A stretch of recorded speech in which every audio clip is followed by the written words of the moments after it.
bagaimana kita tahu adanya bibit iri, dengki dan hasud di dalam hati kita? Tadi saya sudah kasih contoh. Iri, dengki ini adalah kita merasa jengkel, merasa tidak nyaman kenapa orang yang di hadapan kita punya kelebihan, gitu kan? Dan kita berharap kelebihan itu hilang dari dia. Jadi setiap kita lihat, oh kenapa ya dia cantik, kenapa ya dia begini, gitu. Dan ini biasanya kalau dipelihara jadi bahaya nih, gitu kan? Jadi berbahaya kalau hati selalu iri, dengki ini, maka hatinya jadi busuk dan ini bisa mempengaruhi matanya, namanya mata panas, ain, penyakit ain namanya. Itu kalau dia lihat sesuatu itu bisa merusak, gitu kan? Kata Nabi SAW dalam hadis, mayoritas umatku meninggal memang ajal datang, tapi sebabnya adalah ain, justru karena hasutnya orang, gitu kan? Jadi banyak orang begitu, ada suami istri rusak rumah tangganya karena ain, ada anak-anak sakit karena ain. Sampai Uthman bin Affan radhiyallahu anhu pernah melihat seorang anak kecil gagah sekali wajahnya, kemudian saking gagahnya anak itu dihiasi lagi dengan baju yang gagah, anak laki-laki tapi seperti wajah perempuan yang sangat menarik gitu. Kata Uthman, tidakkah kalian letakkan di bawah bibirnya arang, ya bekas masak panci itu biasa ada hitam, diambil hitamnya itu dioles di bawah bibirnya agar ada sedikit ya yang membuat orang tidak hasut dengannya, gitu kan? Orang tidak hasut dengannya. Jadi ini diantaranya itu bisa berpengaruh pada mata sampai pada hal yang rusak. Tapi kalau kita melihat nikmat pada seseorang, kita melihat oh masya Allah nikmatnya, kita merasa Allah berikan kepada dia, lalu kita ya tidak berharap nikmat itu hilang, kita minta kepada Allah diberikan yang sama, itu nggak ada masalah. Itu namanya ghibtah, boleh. Dan tadi sudah saya kasih 3 kiat supaya kita tidak hasut kepada orang, gitu kan? Supaya tidak hasut kepada orang. Allahu a'lam. Apa kriteria orang yang butuh ruqyah? Banyak ya, malas ibadah, sering mimpi buruk, ya, kemudian sering takut sendiri tiba-tiba, gitu. Sering ketindian, kan? Orang bilang ketindian tiba-tiba kayak nggak bisa nafas, gitu. Nah itu semua ciri-ciri butuh ruqyah. Dan caranya untuk mendeteksi sederhana, coba baca ayat-ayat ruqyah, baca Al-Fatihah, ayat kursi, Al-Ikhlas, Al-Falaq, An-Nas dan Al-Kafirun. Baca 3 kali, ditiup ke telapak tangan, usap dari kepala sampai ke kaki dengan niat meruqyah diri. Kalau terasa merinding, nggak enak, panas, tiba-tiba mual, mau muntah, nah itu berarti ada reaksi, dilanjutin ke ruqyah. Ya, bisa berhubungan dengan ustadz-ustadz ruqyah yang pernah saya sampaikan nomornya, atau memang bisa mencari tahu lebih jauh lagi ya. Banyak ada bahasan sendiri sebenarnya, ada bahasan di YouTube tentang bahasan saya masalah ruqyah. Bisa berobat dengan dengan ruqyah pribadi mandiri tadi, bisa juga meminum air yang ditaruh daun bidara, ya, kemudian mandi dengan air bidara, itu semua termasuk bisa dilakukan gitu. Atau minta tolong sama para ustadz-ustadz kita yang memang sudah menjalankan itu, ya, meruqyah orang-orang. Saya sudah ngasih tahu orang tua saya tentang sunnah, tapi beliau tetap kekeh pada pendiriannya tentang tahlilan. Bagaimana cara supaya orang tua saya kembali ke sunnah? Kalau sudah disampaikan, tugas anda sudah lepas. Selebihnya doakan saja. Selebihnya doakan kepada Allah SWT, karena kita tidak punya cara lain. Yang penting sudah dijelaskan kebenaran pada orang yang sedang salah. Mau tanya tentang hadis ini, apakah untuk kalangan kita atau orang-orang fasik, Ustaz? Sesungguhnya yang termasuk yang paling aku cintai di antara kalian adalah paling dekat majelisnya dariku pada hari kiamat. Sesungguhnya orang yang paling aku cintai di antara kalian dan paling dekat majelisnya dariku pada hari kiamat adalah orang yang terbaik akhlaknya di antara kalian. Dan sesungguhnya yang paling aku benci di antara kalian dan yang paling jauh majelisnya dariku pada hari kiamat adalah orang yang berlebihan dalam berbicara, sok fasih dengan ucapannya dan sombong dalam ucapannya. Diriwayatkan Tirmidzi. Pertanyaan tadi, apakah hadis ini untuk kita atau orang-orang fasik? Untuk semua umat Islam tentunya ya. Kita semua kena dalam hadis ini. Jadikan sebagai peringatan, jangan sampai dilanggar, karena memang orang dalam Islam tidak boleh sembarangan ngomong kosong, menjatuhkan orang, tidak ada ilmunya dalam berbicara, itu tidak boleh dalam Islam ya. Kena dalam ancaman hadis ini. Jadi umum semuanya bisa kena. Saya baca di sini rumusan masalah. Saya kira makalah nih. Apakah riya termasuk dosa hati? Iya. Tadi saya jelaskan kan, riya, iri, dengki masuk. Apakah orang yang pamer itu selalu dinilai riya? Kalau dia pamer ibadah, iya. Kalau ibadah.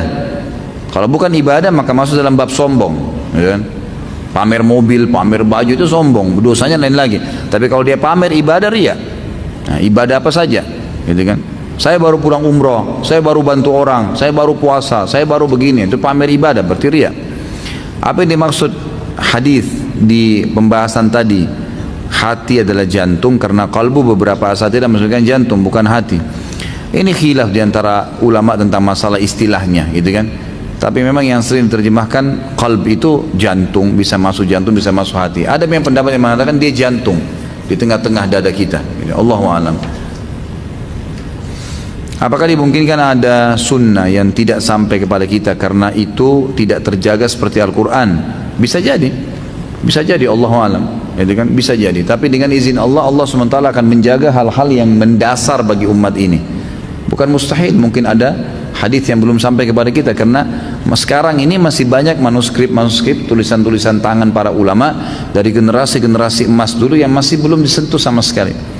Saya kemarin waktu sebelum ke Indonesia dapat penawaran untuk pasca sarjana di Maroko, S2 sama S3 di sana waktu selesai S1 di Madinah. Kemudian pada saat saya sebelum berangkat, ada beberapa teman-teman kita yang sudah mendahului kami ke sana dulunya. Tentu saya tidak berangkat ya, tapi waktu itu sempat saya ngobrol-ngobrol gimana sih sebenarnya keadaan Maroko itu.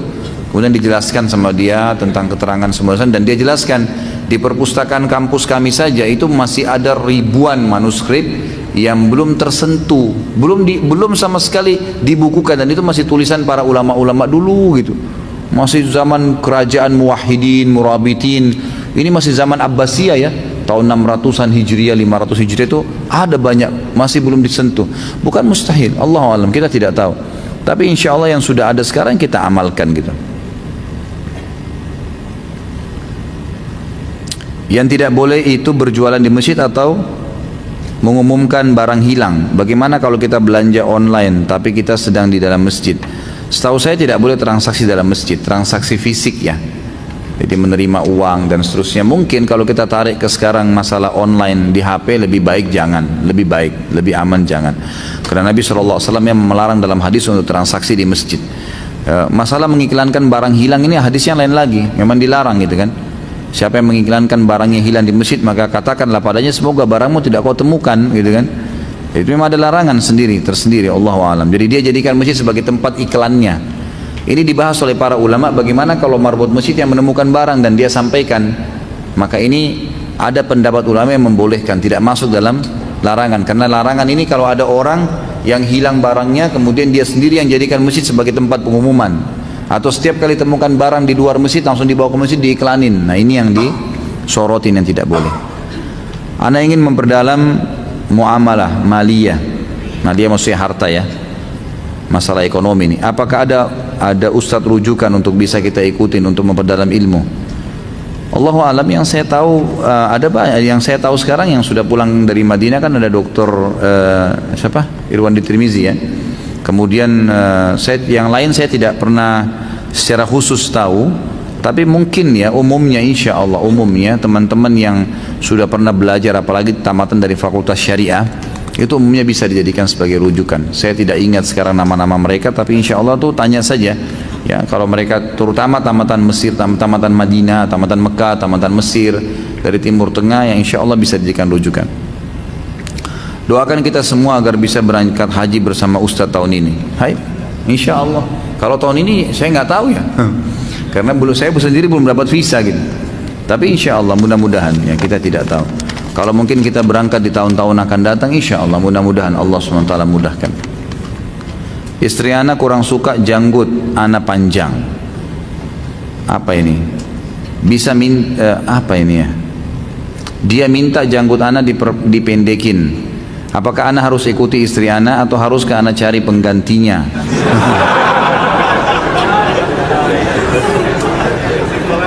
Atau tambah istri lagi gitu. Ini nggak tahu nih, yang lagi bertanya hadir sama istrinya atau gimana nih. Kadang-kadang ikhwah begitu, soalnya istrinya hadir disinggung gitu kan. Ya tentu saja perjawabannya tidak boleh kita ikutin istri. Kenapa harus ikutin istri? Perintah Allah SWT kan itu. Dan gini, ini teman-teman di sini laki-laki kan itu, perempuan itu suka dirayu kan itu. Antum harus jadi ahli rayu dong gitu kan. Rayu yang halal tapi kan gitu. Masa kalau gombal di media bisa, sama perempuan yang tidak halal bisa, sama istri nggak bisa gitu kan? Ya harus bisa dirayu. Bagaimana caranya supaya dia suka gitu kan? supaya dia suka. Jadi kita jelasin hukum-hukum syar'i, insya Allah dia suka lah gitu. Dan biasanya perempuan itu lebih suka dengan karakter, dengan perilaku daripada fisik. Kan itu. Kemungkinan besar istri antum ini mungkin masih ada hal-hal yang berhubungan dengan karakter yang dia tidak suka, tapi singgungannya ke situ, gitu kan? Mungkin seperti itu. Karena kalau fisik setahu saya itu tidak terlalu, itu bukan nomor satu bagi wanita, tapi perilaku dan muamalah, gitu kan? Itu yang saya tahu, Allahu a'lam. Itu yang masalah jenggot. Jadi jangan dipatuhi. Kalau masalah antum mau menikah lagi, tidak harus tunggu istri nolak jenggot, gitu kan? Itu kapan saja silahkan, asal antum merasa mampu, bisa ya. Kenapa tidak? Perintah Allah, nikahi wanita 2, 3 dan 4. Kalau memang tidak bisa baru 1, gitu kan? Opsi pilihan silahkan. Kalau anda merasa mampu silahkan. Oh tapi saya takut nanti ribut Ustaz. Ya rahayu dong, gitu kan? Harus bisa ditaklukin bagaimana caranya. Buat supaya dia paham, bisa-bisa. Kalau emang antum sendiri kaku orangnya seperti patung, kemudian mau nikah lagi, gimana menghadapi 2, gitu kan? Seperti ada satu syekh, bukan syekh, ada orang tua di Yaman, itu ceritanya tentang masalah poligami. Pada saat ditanya dia, waktu sama ponakannya, dia nikah 1, nikah lagi istri yang kedua, kemudian ditanya sama ponakannya, Ammi, ya paman, mau kemana dan dari mana? Dia bilang, minan nar ilan nar, gitu. Maksudnya dari neraka ke neraka nih. Di sini ribut, di sana ribut, gitu.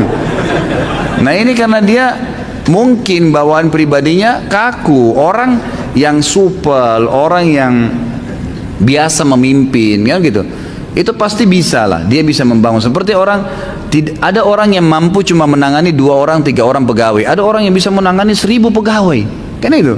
Ada kelebihan yang Allah kasih, keterampilan ini. Dan tadi saya sudah kasih kata kuncinya. Orang yang punya kelebihan, waktu dia 24 jam, ambil positifnya, cari tahu kenapa dia bisa lakukan, gitu kan. Kalau antum sudah niat poligami, coba follow up siapa yang sudah poligami, kemudian tanyakan bagaimana kiat-kiatnya kepada mereka.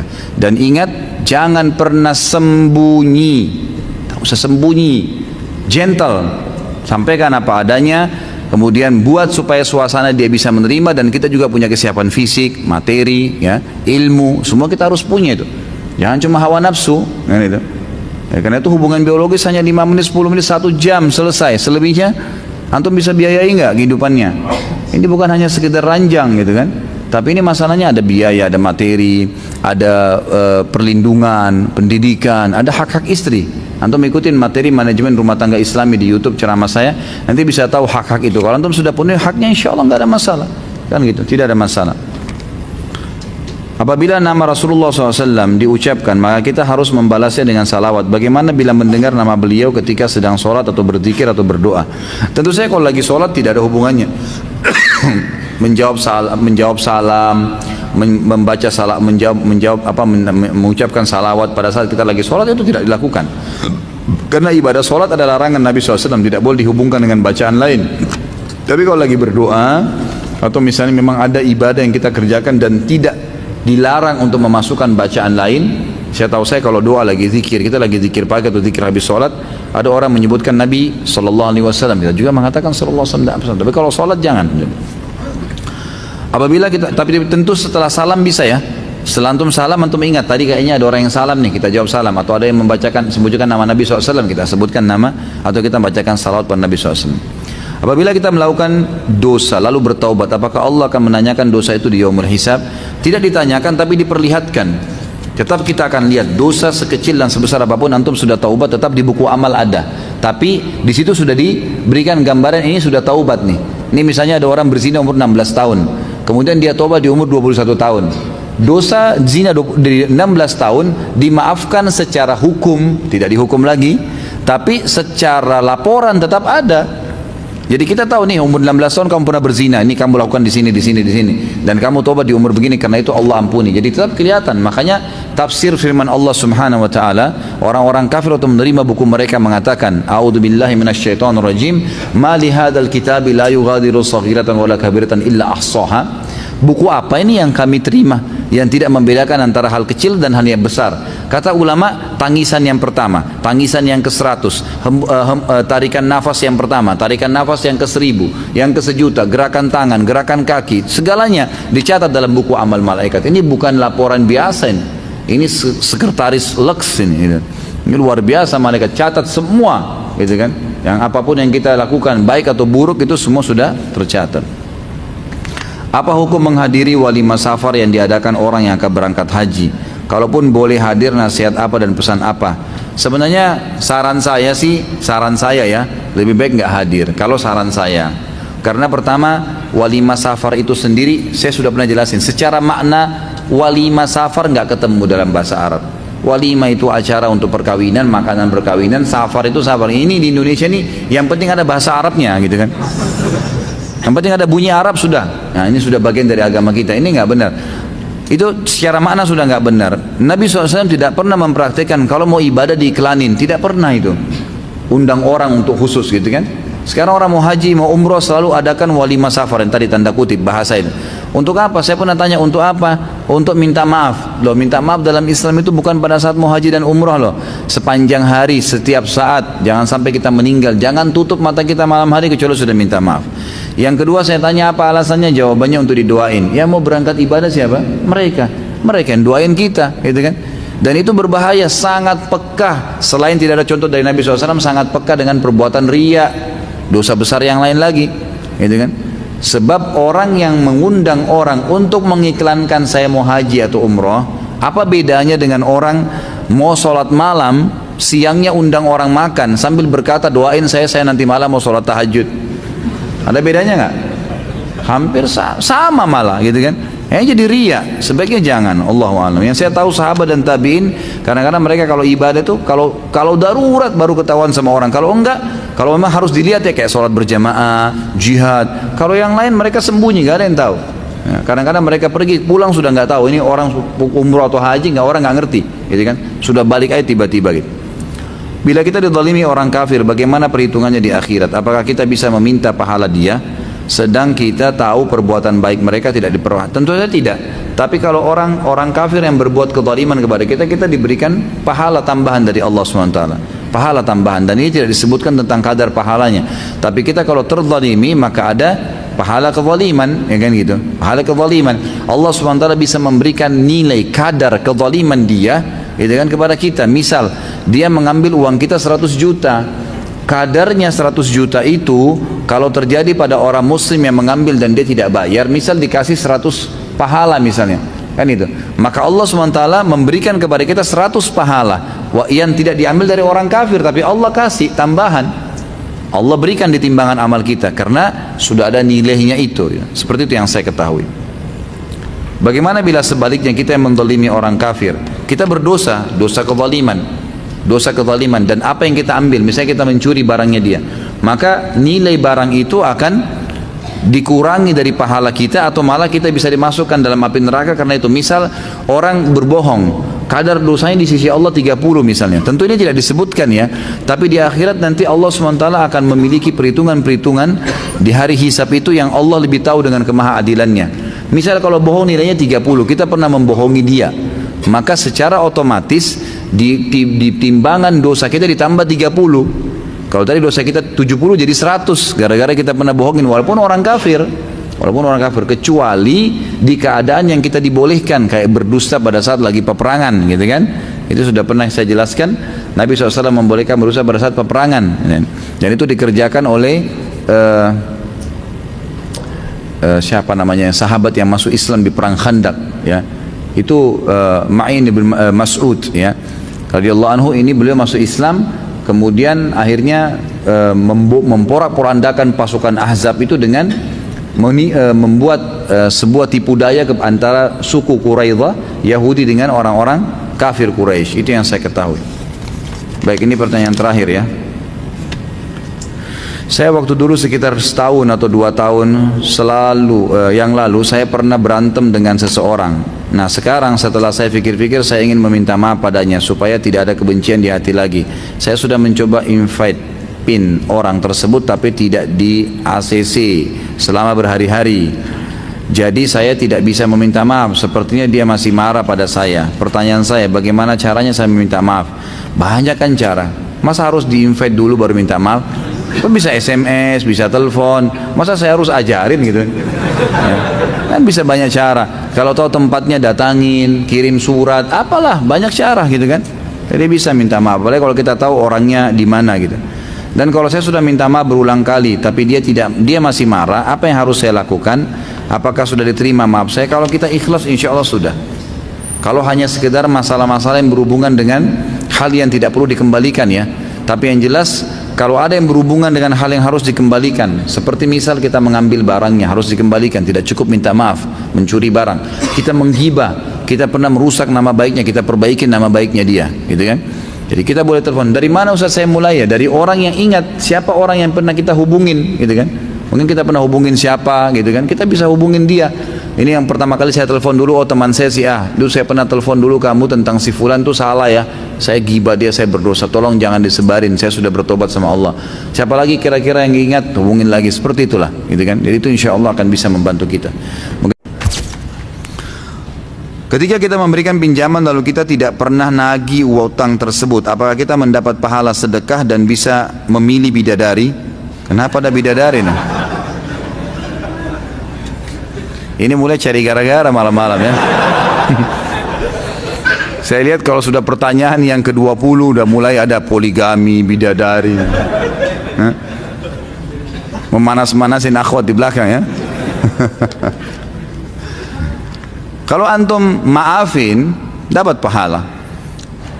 Kalau antum biarin sampai jatuh tempo dapat pahala. Gitu kan? Tapi kalau antum tidak nagih, ini lain ini, ada bahasan sendiri. Antum membiarkan orang dalam kemungkaran, tidak boleh. Jadi menagih utang itu wajib kata ulama. Sebagaimana orang yang punya yang sudah utang wajib membayar kalau punya kemampuan. Kata Nabi SAW, matlul ghani zulm, penolakan, penundaan pembayaran bagi orang yang sudah mampu utangnya, kezaliman, dosa besar. Kata ulama dari hadis ini juga termasuk dosa bagi orang yang punya piutang, yang piutang ini enggak nagih, enggak ingatin. Kalau dia sudah ingatin tetap tidak mau, maka itu lain, tetap berpahala sedekah. Dalam hadis lain yang Hasan, sanad Hasan diriwayatkan Imam Ahmad berbunyi, siapa yang meminjamkan sesuatu hartanya kepada orang lain maka seakan-akan dia bersedekah dengan setengah daripada apa yang dia utangkan itu, gitu kan? Kalau masalah hadis ya, yang dipilihkan dari bidadari ini, itu ada hadis yang lain memang berbunyi, siapa yang, kalau yang saya tahu ya hadisnya, itu ada hadis yang pertama berbunyi, siapa yang memiliki utang, memiliki piutang sama orang lain, lalu dia memaafkan pada saat orang itu tidak mampu, maka dia akan diselamatkan dari ya, beban yang berat pada hari kiamat. Riwayat lain, dia akan disuruh milih dari bidadari yang dia ingin pada hari kiamat. Memang ada riwayat seperti itu. Tapi setelah antum nagih ya, jadi tagih itu penting karena harus mengingatkan dia dalam kesalahannya, atau mungkin dia lupa memang itu. Bacaan dalam sholat, Quran dan doa dalam kurungnya, apakah dibaca dalam hati sudah cukup pada saat sholat sendiri atau harus terdengar walaupun pelan? Saya sudah pernah jelaskan ini. Jadi hindari bacaan dalam hati. Keluarkan dengan lisan kita, walaupun cuma kita yang dengar. Karena sholat cuma dibagi dua, jahar atau sir.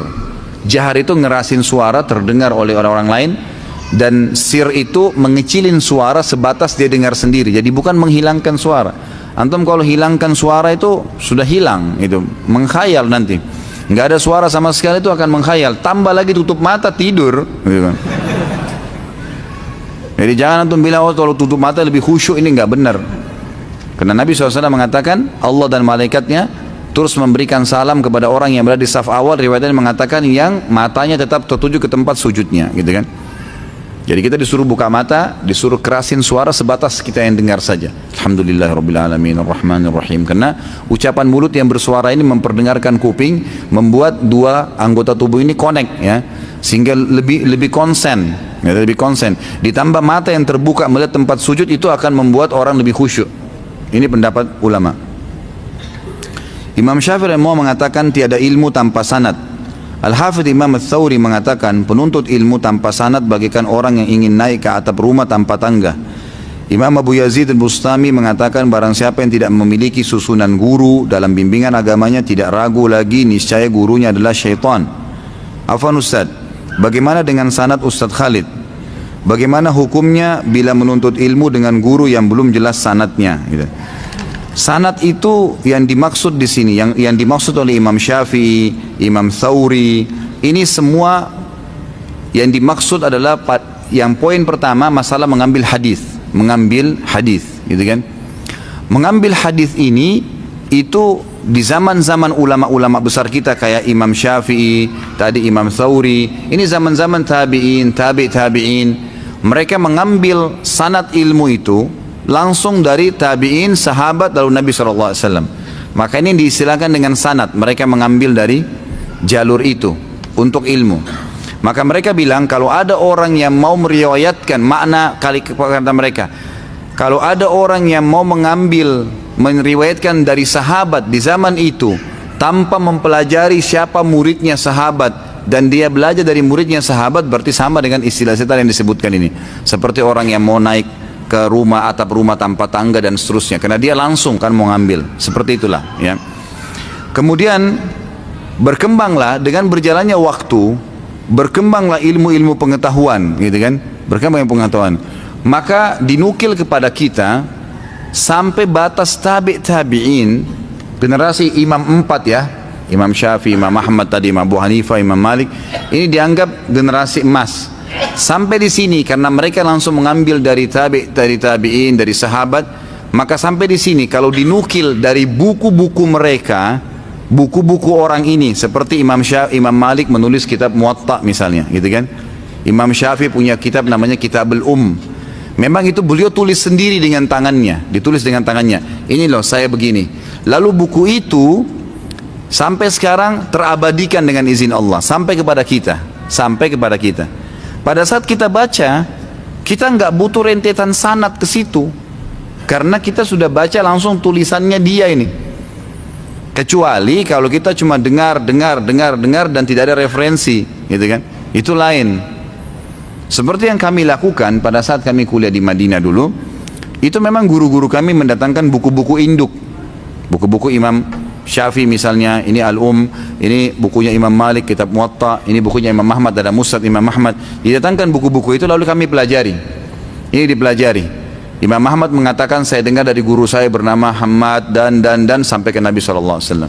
Nah karena buku-buku ini ditulis langsung oleh mereka, maka dan itu oleh ulama-ulama yang datang setelahnya memang dijaga buku itu, karena mereka ada yang tidak ketemu sama Imam Ahmad, maka buku-buku tulisan mereka langsung dibawa ke sini, gitu kan?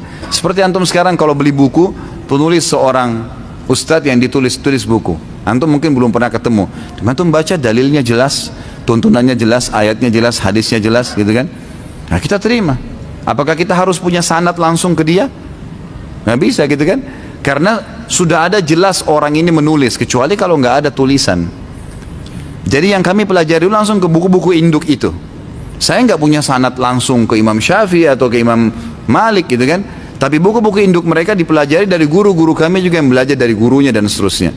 Dan itu hampir sama semua. Di Masjid Nabawi dulu seperti itu. Ulama-ulama yang kami hadiri, ada Syekh Atiyah dulu di Masjid Nabawi. Ada banyak diantara ulama-ulama yang mungkin saya tidak sebutkan semua namanya. Itu memang mereka menukil dari guru-guru mereka juga, gitu kan? Dari buku-buku induk ini, buku-buku induk langsung. Buku-buku mereka juga yang mereka tulis sekarang itu diambil dari langsung buku induk gitu. Sekarang misal contoh, kalau antum baca buku-buku hadis, sekarang buku-buku hadis itu atau buku mungkin yang menyebutkan tentang fadilah, gitu kan? Saya misalnya menyusun tentang solat, fadilah solat 5 waktu. Lalu saya menulis ada sebuah hadis yang diriwayatkan oleh Abu Hurairah radhiyallahu anhu atau Abdullah bin Umar melalui Nabi SAW berkata seperti ini hadisnya. Dibawa dalam kurung HR hadis riwayat Bukhari. Sudah selesai. Kita sebagai penuntut ilmu, kalau yang sudah faham, dia sudah belajar, Imam Bukhari ini punya syarat khusus menulis bukunya. Dia betul-betul menelusuri jalur ini yang luar biasa nih. Siapa yang Imam Bukhari itu punya syarat, kalau dia dengar ada seseorang pernah punya hadis, dia harus ketemu sama orangnya. Syaratnya Imam Bukhari itu, makanya hadisnya jadi hadis sahih. Dia datang temuin, walaupun jauh, didatangin, ditemuin, dipastikan, Anda si fulan, iya. Anda benar dengar hadis dari sahabat Nabi ini, dari tabi'in ini, dia bilang iya. Baik, setelah itu dia telusurin di kampung itu, negeri itu, orang ini dikenal nggak? Gitu lah. Orang ini dikenal nggak? Nah ternyata ada guru-gurunya, ada murid-muridnya, ada pujian ulama, maka diambil oleh Imam Bukhari rahimahullah. Nah Imam Bukhari sudah menyimpulkan buat kita bukunya, Sahih Bukhari. Sekarang malah Ibnu Hajar merincikan lagi dengan Fathul Bari 13 jilid kitab. Sudah ada lengkap nih, sekarang bahasa Indonesia juga sudah ada. Kita sekarang, karena mereka-mereka ini yang langsung menelusurin itu, mengikuti jalur sanad langsung ke Nabi SAW, dan sudah diringkaskan dalam bentuk buku, lalu kita menukil itu sudah sama saja. Jadi kita tidak butuh susun sanad khusus, karena kita nggak ketemu sama beliau nih. Gitu. Tapi karena dia menulis buku, maka masuk di situ. Mudah-mudahan bisa ditangkap maksudnya ya. Seperti itulah ya. Apakah keturunan Rasulullah SAW terputus? Bila tidak, siapa dan di mana keturunan Rasulullah SAW, dan siapakah wali songo ada di Indonesia, dan siapa para habib yang terdapat di Yaman atau Indonesia dan lain-lain? Keturunan Nabi SAW tidak terputus. Ada keturunan Nabi SAW, dan kita selalu membaca di dalam tahiyat kita kan, Allahumma salli ala Muhammadin wa ala ali Muhammad. Kata-kata wa ala ali Muhammad itu berarti keluarganya Nabi SAW, istri-istrinya, anak-anaknya, tidak terputus itu. Ada riwayat lain juga sanadnya hasan, diriwayatkan oleh Imam Ahmad, bunyinya Allahumma salli ala Muhammadin wa azwajihi wa dzurriyyatihi. Ya Allah, berikanlah salam dan salawat kepada Nabi SAW dan istri-istrinya juga keturunannya. Jadi keturunan Nabi tidak terputus, memang ada. Hadis tentang Imam Mahdi yang akan keluar di akhir zaman, kata Nabi SAW, akan keluar dari keturunanku, gitu kan? Begitu. Orang yang sama dengan namaku, sama dengan poster tubuh dan paras wajahku. Kata sebagian ulama hadis dari turunan Hasan radhiyallahu anhu. Sama mukanya Nabi, sama kulitnya, sama namanya Muhammad bin Abdullah, tapi tidak sama dengan akhlakku. Karena mungkin tidak mungkin sama dengan akhlak Nabi SAW. Yang akan keluar dari Madinah, lalu ke Mekah dan dibaiat oleh 300 orang, kemudian dia menuju ke negeri Syam sampai di masjid yang terkenal dengan Menara Putih, Masjid Menara Putih. Di sana dia mau salat asar, kemudian turunlah Isa alaihissalam dan menjadi makmum ya, kepada dia, lalu kemudian bersama-sama ke Palestina. Tentu ini riwayatnya panjang, saya ringkaskan. Tapi di sini ada perkataan Nabi SAW yang mengatakan akan keluar dari keturunanku. Jelas ada keturunan Nabi SAW, gitu kan? Jadi ini tidak mungkin terputus kalau yang saya tahu. Kalau siapa keturunan Nabi SAW, ya siapa saja yang punya jalur nasab kepada Nabi SAW, gitu kan? Siapa saja. Ya memang kalau dia punya sanad, memang dia memang nasab, maksud jalur nasab, dia bilang ayah saya namanya fulan, kakek saya namanya, dan sampai ke Nabi SAW, ya itu berarti keturunan Nabi SAW. Berlaku itu. Dan saya tahu kalau di Indonesia ini, atau hampir di seluruh dunia ya, yang biasa diberikan julukan dengan habaib atau dipanggil habib, itu memang mereka punya jalur. Mereka punya jalur keturunan yang langsung ke Nabi. Menurut bahasa yang saya tahu dari teman-teman ini, itu memang sudah ditulis, memang dijaga jalur nasabnya. Kalau memang betul ya berarti mereka keturunan Nabi SAW. Dan itu tidak dipungkiri ya, mau di Yaman, mau di Indonesia, mau dimanapun, karena memang Nabi SAW masih kan ada keturunannya ya, kan? Ada keturunannya. Cuma ini mumpung kan ada pertanyaan seperti ini, saya ingin mengirim risalah saya dan melalui ceramah ini, mudah-mudahan Allah ikhlaskan niat kita kepada para habaib, para saudara-saudara kita yang mengaku turunan Nabi SAW. Yang kami harapkan sebagai pengikut Nabi Muhammad SAW, antum ini, para habaib, berada di saf awal membela kakek antum, gitu. Mestinya begitu. Para habib-habib yang terhormat, dan wallahi saya bersumber dari mimbar ini, kita ini mencintai Nabi SAW dan mencintai keluarganya dan keturunannya. Tidak ada yang kita benci. Ahli sunnah wal jamaah wajib mencintai keluarga Nabi SAW dan juga keturunannya. Kalau antum punya jalur nasab kepada Nabi SAW, antum orang yang paling pantas untuk kami cintai, dan kami selalu membacakan salawat untuk antum pada saat sholat. Tetapi yang sering tersebar di masyarakat, malah antum kebanyakan, tidak, ada orang-orang yang malah jauh dari ajaran kakeknya sendiri Nabi Muhammad SAW. Kenapa ini? Mestinya antum berada di saf awal, bukan malah orang-orang yang jauh dari keturunan Nabi SAW. Mestinya antum yang berada di saf-saf awal, membela, mempertahankan kemurnian sunnah kakek kalian Nabi Muhammad SAW. Ini enggak kita temukan banyak orang-orang yang bukan dari turunan Nabi SAW mempertahankan kemurnian. Rasulullah kerjain, kita kerjain, tidak dikerjain, kita tidak kerjain. Datang orang yang mengaku habib ini lalu melawan nih, seakan-akan kamu ini ngarang-ngarang, kami punya madhab sendiri. Ini kenapa akhi? Ya, itu. Maka risalah yang saya sampaikan, semoga Allah ya memuliakan kita semua dan termasuk turunan Nabi SAW, karena kita wajib mencintai mereka. Dan justru karena kita cinta kepada mereka, kita sampaikan ini. Mestinya antum yang berada di saf pertama, ikhwani. Mestinya antum yang berada pertama, wahai akhwati, yang dipanggil habaib, yang dipanggil syarifah. Ini semua mestinya ada di saf-saf awal membela ajaran kakek kalian. Jangan lagi malah antum yang menjadi pentolan Syiah, yang mencaci maki istri Nabi, istri kakeknya dicaci maki kok diterima, gitu kan? Yang mengkafirkan para sahabat Nabi, orang-orang yang menjadi sahabat. Kalau antum sendiri bersahabat dengan orang-orang, kemudian sahabat antum dicelah, berarti sebenarnya antum juga lagi dicela, antum salah pilih teman dong, gitu kan? Mestinya harus kita ini, antum ini harus yang di saf pertama, yang membela itu.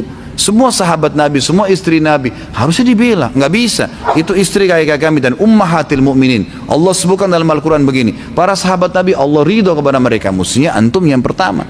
Kami ini mendukung itu. Mestinya kan begitu.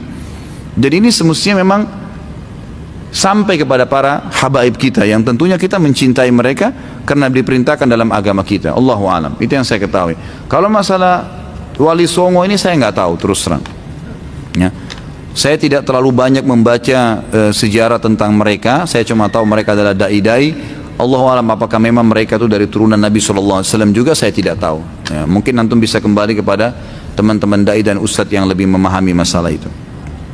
Saya baru mengaji, saya ingin bertanya pada ustadz, kenapa Allah menciptakan api neraka? Bukankah Allah maha pengasih dan penyayang pada hambanya? Dan kenapa Allah harus menciptakan syaitan sebagai ujian pada kita? Bagaimana juga dengan parade tauhid yang akan diadakan tanggal 16 nanti, apakah saya boleh ikut? Ya. Jadi begini, yang paling pertama dulu, ada beberapa keputusan yang kita bisa tanya, ada yang tidak. Saya kasih contoh gini, kalau saudara kita yang bertanya ini, antum kerja di satu perusahaan, perusahaan itu punya building, gitu kan? Warna buildingnya coklat, jendelanya 1000 jendela misalnya, liftnya warna abu-abu, bentuk di dalam keramiknya warnanya ini. Lalu antum datang, dibuka pendaftaran untuk jadi pegawai, antum masuk jadi pegawai. Waktu antum jadi pegawai, kira-kira yang antum lakukan pertama, tanya dan protes, kenapa buildingnya warna coklat, kenapa liftnya warna abu-abu, kenapa begini dan begitu? Atau antum fokus ke tugas antum? Hah, kira-kira yang mana nih? Fokus ke tugas kan? Masalah dia mau bangun building warna coklat kah, mau 5 tingkat kah, mau 7 tingkat kah, mau 50, itu hak dia. Ini coba tarik ke contoh ini. Jadi ada hak ilahiyah yang tidak bisa kita bantah. Kalau kita mau protes sampai ke situ, itu jauh sekali tuh. Nanti yang hal kecil, kenapa sholat duhur dan asar 4 rakaat 4 rakaat? Kenapa Allah buat begini ya? Kenapa enggak? Ini jam 12 siang 4 rakaat, jam 4 siang, jam 4 sore 4 rakaat. Digabung aja jam 2 siang sekalian 4. Kenapa ya Allah 2? Nggak bisa, kita nggak punya wewenang di situ. Kita nggak punya wewenang. Sama tadi kita masuk kerja, kita nggak bisa bahas. Apalagi kalau sampai dalam, nih tukangnya siapa yang buat nih tembok? Di dalamnya komposisinya apa nih? Kan lebih dalam, lebih macam, jadi rumit nanti, gitu kan? Jadi rumit. Tapi saya sedikit memberikan wacana begini. Allah Subhanahu wa taala sebagai pencipta menyayang, gitu kan? Memang penyayang, menyayangi kita. Bukti penyayangnya adalah kalau antum berbuat dosa, umur misalnya seseorang 60 tahun. Anggap dia balik umur 15 tahun. Berarti ada dari 60 tahun 45 tahun. 45 tahun ini semua maksiat. Semua zina, riba, macam-macam dilakukan sama dia. Pas umur 60 tahun, sudah 45 tahun buat maksiat, umur 61 tahun taubat kepada Allah, menyesal, ya Allah, saya baru tahu ini kalau ini dosa, saya taubat. Diampuni nggak? Hah? Ini masih hidup nggak ini? Tidak ada jawaban. Hah? Nanti kalau ada yang tanya poligami baru semangat. Ini ikhwah ini memang nih. Jadi diampuni dosanya kan? Diampuni. Itu berarti maha rahmatnya Allah. Allah betul memang menciptakan surga dan neraka, dan Allah mengatakan pada surga, hai surga kau, dalam hadis Bukhari, dalam hadis Qudsi ya, hai surga kau adalah rahmatku yang aku akan balas hamba-hambaku yang patuh dan bertakwa, dan wahai neraka kau adalah azabku yang aku gunakan untuk menghukum orang-orang yang membangkang, gitu kan? Allah subhanahu wa ta'ala sebagai pencipta meletakkan peraturan-peraturan. Antum kerja di perusahaan, ada peraturan tuh, masuk jam 7, keluar jam 5, pekerjaannya 1, 2, 3, 4, 5, gajinya begini, peraturannya ada. Ada pelanggaran, ada juga hukuman-hukuman bagi yang melanggar, yang tidak masuk 3 hari berturut-turut tanpa alasan maka dipecat. Pekerjaannya tidak selesai akan begini, peraturan perusahaan. Ya kita masuk perusahaan, kita ikuti peraturannya, gitu kan? Kita seperti itulah, kita ikuti peraturan Allah subhanahu wa ta'ala. Nah surga dan neraka sudah diciptakan sama Allah. Allah tuntun nih, kerjakan 1, 2, 3, 4, 5, ini surga. Surga itu begini, begini, begini, begini, luar biasa nikmatnya. Hati-hati jangan langgar ya. Kalau di kantor tadi, langgar kamu dipecat loh, nggak bisa lagi diterima, sudah dicoret namanya. Udah nggak mungkin, biar melamar berapa kali pun, bawa surat dari menteri pun tidak diterima. Baik, dikasih tahu, tetap dia langgar, dipecat dari perusahaan. Ini Allah mengatakan, ini pelanggaran-pelanggaran ya, jangan dilakukan, nanti masuk neraka loh, neraka itu begini, begini, begini, begini, begini, dijelaskan, gitu kan? Nah sekarang tinggal kita, dengan akal sehat kita, mestinya kita pilih yang baik dong masuk surga, jangan pilih yang masuk neraka, mestinya kan begitu. Allah SWT menciptakan ini, meletakkan peraturan-peraturan dengan kemahakuasaannya. Dan kalau kita menghubungkan di sini, kasih sayangnya Allah SWT, Allah nggak mau kita masuk neraka. Allah nggak mau masuk neraka. Sampai kata Nabi SAW, wala yahliku illa halik. Nggak ada orang yang mencelakakan dirinya nanti masuk neraka, kecuali memang orang yang bobrok sekali. Karena dia walaupun sebelum meninggal dunia beberapa saat kalau sempat taubat, dan memang kata ulama, semua orang yang berbuat dosa, Allah tiap saat kirimkan sinyal penyesalan. Subhanallah, nggak ada orang buat dosa itu nggak nyesel. Dimasukin walaupun dia penjahat, itu setiap habis membunuh atau dia habis berzina, habis mencuri, itu biar mulutnya senyum, tetap dalam hatinya itu ada kecamuk penyesalan. Itu sinyal dari Allah untuk supaya dia kembali ke jalan Allah SWT. Terus diingatkan. Nanti kalau dia tidak mau betul-betul, tidak mau memang membangkang, baru Allah SWT binasakan. Fir'aun itu sampai detik terakhir sebelum tenggelam masih Allah lihatkan tanda-tanda kebesarannya. Musa alaihissalam hantamkan tongkatnya, naik air itu dilihat sama dia. Mestinya dia sudah luar biasa kaget melihat air bisa berdiri seperti tembok yang besar. Dia mestinya taubat. Allah masih kata sama tidak, sengaja cekap ya, ngotot untuk memburu Musa alaihissalam. Tenggelamkan sama Allah, masuk neraka. Nah orang yang seperti ini sudah masuk neraka memang wajar gitu kan. Karena memang ada orang yang membangkang, ada orang yang patuh. Allah SWT memberikan seperti itu, wewenang Allah Subhanahu wa taala. Kalau kenapa Allah syaitan itu istilah, gitu kan? Istilah bagi golongan yang fasik dan kafir dari jin. Sama dengan manusia, gitu kan? Allah menciptakan semuanya, diberikan potensi baik dan buruk, tapi mereka mau membangkang, gitu kan? Mereka mau membangkang, maka mereka pun akhirnya Allah SWT biarkan. Tapi sudah diancam tuh, diancam. Apa kata Nabi SAW dalam hadis riwayat Muslim? Kalau ada seseorang yang membaca ayat, ada tilawah, sujud tilawahnya, kemudian dia sujud, maka syaitan yang ada di sebelahnya menangis sambil berkata, dia diperintahkan sujud, tapi lalu dia sujud, maka dia masuk surga. Saya diperintahkan sujud, saya tidak mau sujud, maka saya masuk neraka. Syaitannya tahu tuh sebenarnya, tapi dia lakukan itu, dia lakukan, gitu kan? Sebagian ulama yang membahas masalah alam jin nih, alam jin, tentu ini tidak terlalu banyak dalilnya ya, tapi alam jin ini, di jin itu ada seperti manusia, ada yang beriman, ada yang fasik, ada yang kafir. Yang beriman ini namanya jin mukmin, tidak dikatakan syaitan, tapi yang fasik, muslim tapi masih berbuat dosa, serta yang kafir disatukan namanya syaitan. Nah golongan syaitan ini bisa bertaubat menjadi jin mukmin, bisa, kecuali iblis yang enggak. Satu saja ini yang Allah kekalkan dalam Al-Quran, yang tidak akan pernah bisa taubat udah. Karena Allah sudah tunjuk dia, karena dia membangkang kekal. Tapi pengikutnya dia bisa bertaubat. Buktinya kalau ada jin-jin syaitan-syaitan yang kafir atau yang mengganggu orang dengan sihir atau orang kesurupan, itu kalau disuruh syahadat dia masuk Islam. Itu kan banyak terjadi itu. Jadi golongan syaitan pun itu bisa kalau mereka bertobat, kecuali iblis. Iblis memang sendiri. Allah SWT sudah sebutkan itu hak kausalitasnya Allah sebagai pencipta. Itu yang saya ketahui.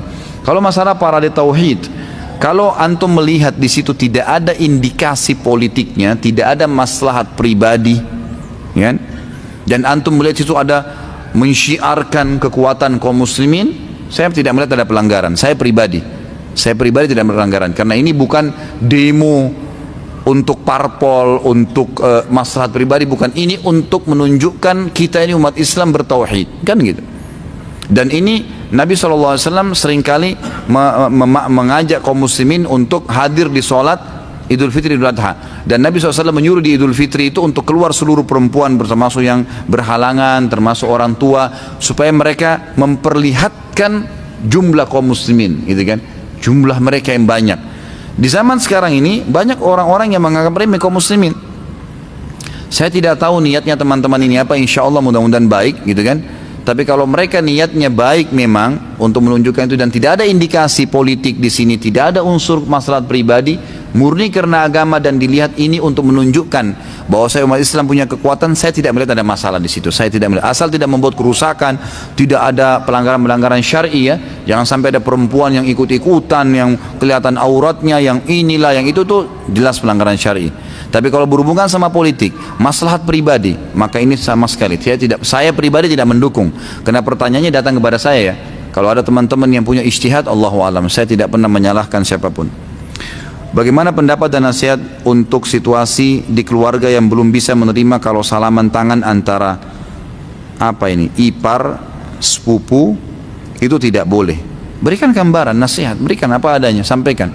Mau salaman, maaf, saya mengetahui ada hadis Nabi yang tidak boleh. Kata Nabi SAW, saya tidak bersalaman dengan wanita, ya, maksudnya di sini wanita yang bukan mahram.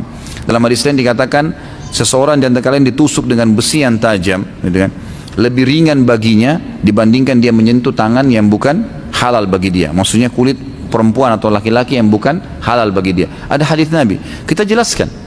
Yang membuat orang bisa menerima itu ilmu, akhi, ilmu ukhti. Sampaikan apa adanya. Memang kita punya argumen kok melakukan, tetapi dalam Islam tidak dilarang menegur ya. Banyak ikhwat dan akhwat kita tidak salaman, tapi juga tidak menegur. Enggak, menegurnya lain. Nabi SAW itu memberikan salam kepada siapapun di Madinah, termasuk Nabi SAW memberikan salam kepada ummahat, ya, perempuan-perempuan yang ada di Madinah. Nabi SAW kalau lewat memberikan salam kepada mereka. Itu bukan pelanggaran agama. Yang tidak boleh berkhalwat berdua, itu lain. Bahkan Nabi SAW sering kali menziarahi, mendatangi rumahnya Ummu Hani. Ummu Hani ini ibunya Anas bin Malik, sahabat Nabi yang mulia. Jadi Ummu Hani ini menghadiahkan Anas bin Malik kepada Nabi SAW. Anas bin Malik ini sahabat Nabi yang banyak memberikan hadis ya. Beliau bukan budak, tapi orang bebas. Cuma Ummu Hani ini merasa saatnya ini Nabi, saya ingin anak saya mengabdi, diberikanlah anaknya. Maka Nabi SAW membalas jasa Ummu Hani, sering datang menziarahi, memberikan salam, menanyakan kabarnya, gitu kan. Tapi Nabi SAW tidak duduk berdua, tidak berkhalwat, gitu kan. Waktu Nabi SAW meninggal, Abu Bakar dan Umar mendatangi Ummu Hani, dan sempat ya pada saat Ummu Hani didatangi, Ummu Hani sempat menangis. Lalu keduanya bertanya, kenapa engkau menangis?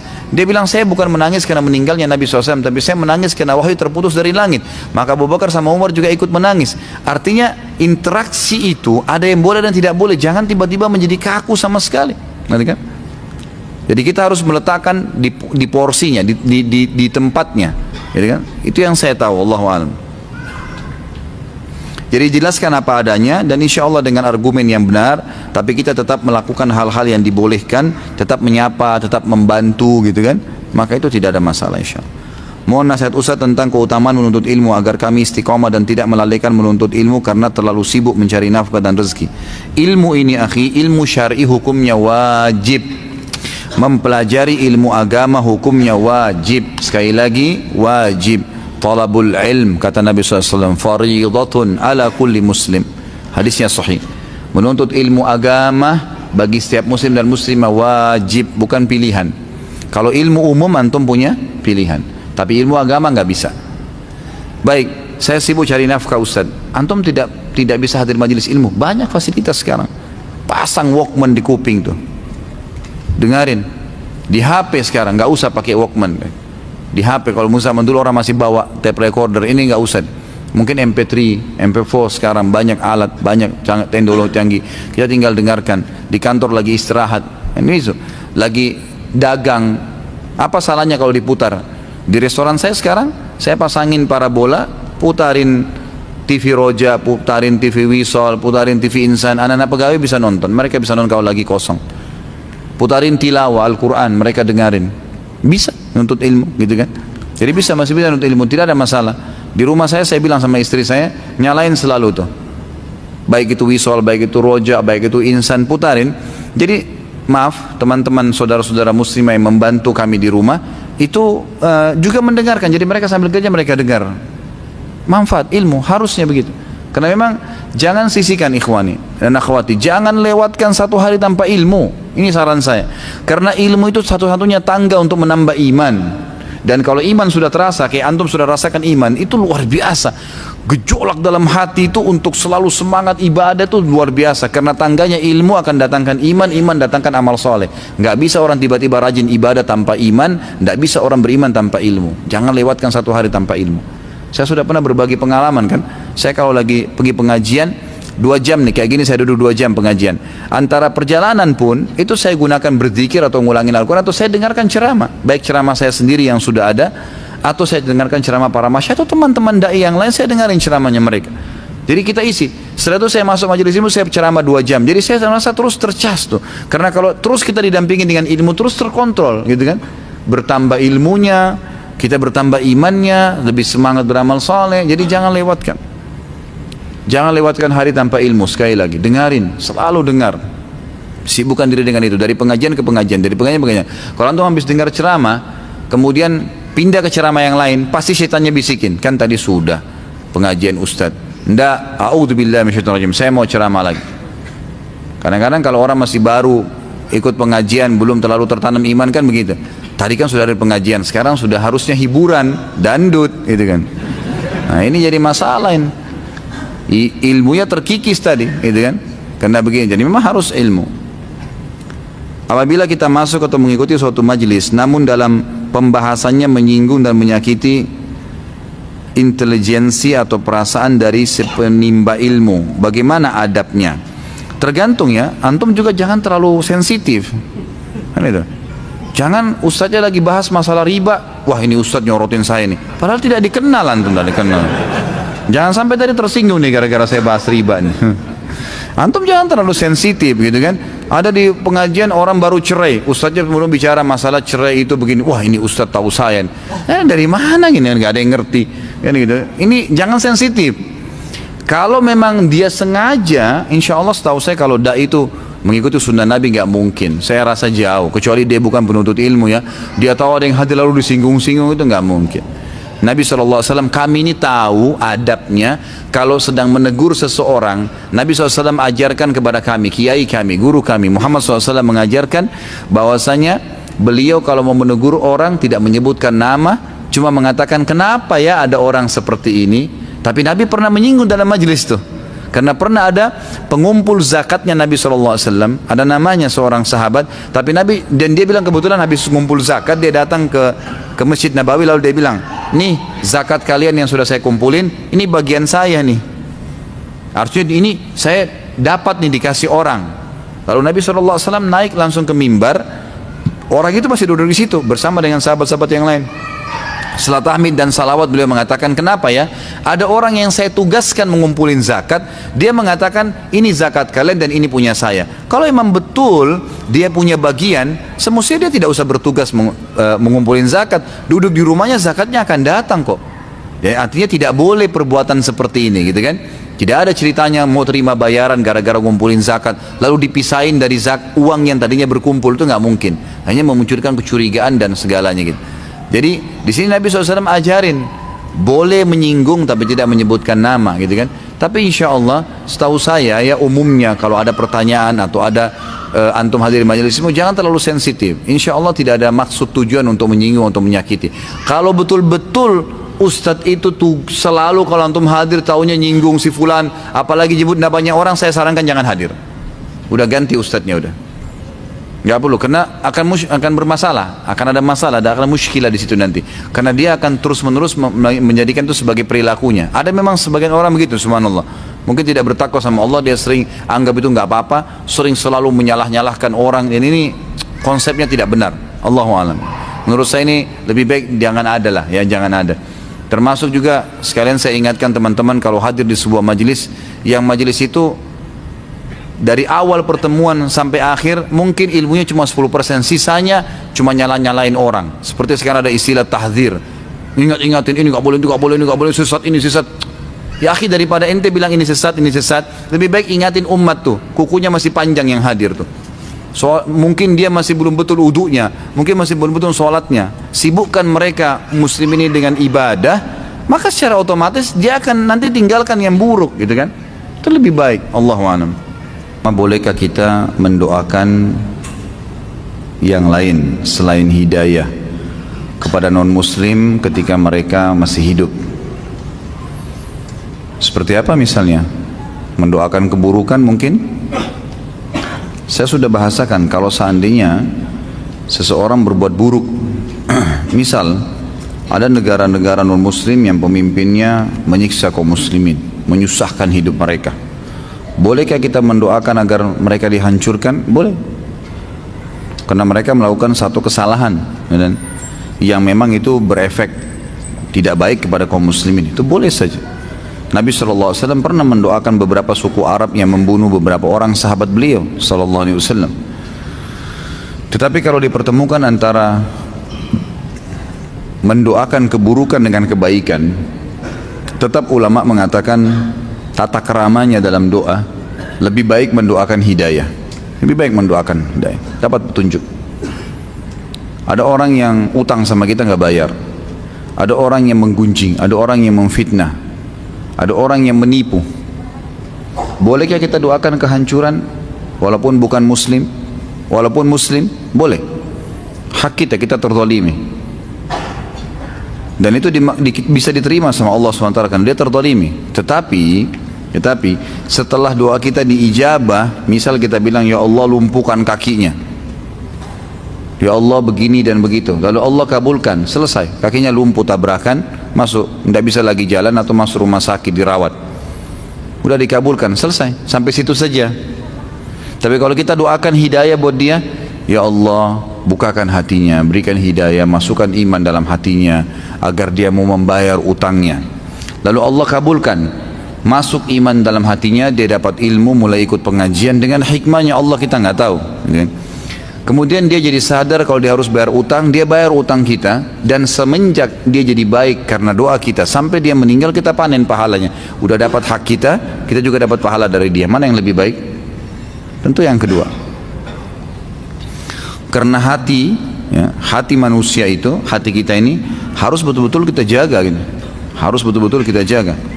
Saya tidak tahu pertemuan lalu saya sudah sebutkan belum yang firman Allah Subhanahu wa taala, a'udzubillahi minasyaitonir rajim, illa man atallaha biqalbin salim.